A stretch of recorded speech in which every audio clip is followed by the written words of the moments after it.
Also during this period of the 1980s and 1990s, a new genre of heavy metal music took shape and became hugely popular in the Tampa Bay area as well.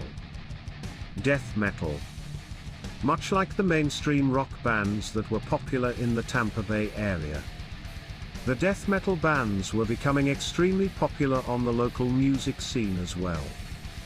Whether it was from the common, everyday, average garage bands that were sprouting up all over the Bay Area, or the more experienced bands playing in the local venues such as the Brass Mug or the Ritz Theatre, Tampa Bay was gaining some well-deserved attention and recognition with this newer, much more aggressive sound. Tampa Bay was producing the majority of metal bands. Bands such as Obituary, Death, Morbid Angel, Nasty Savage and Deicide, just to name a few, were all from this area. Cannibal Corpse, although originally from New York, moved their home base to the Tampa Bay area so they could prosper from the locally exploding death metal scene as well. Before long, record companies started signing Tampa Bay death metal bands to their labels left and right. Morrisound Recording Studios in Tampa became one of the preferred studios in the Bay Area for death metal bands to record in. Though the studios did much more than just death metal, it was death metal that helped put the studios, as well as the Tampa Bay area, on the national map in the 1980s and into the 1990s.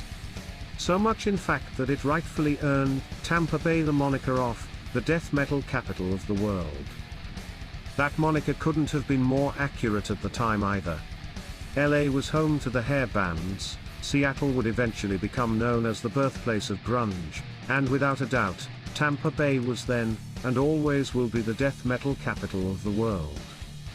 Even with the Tampa Bay death metal scene having an extremely large following, many in the scene at the time felt that it was being shunned by the mainstream rock scene here in the Tampa Bay area.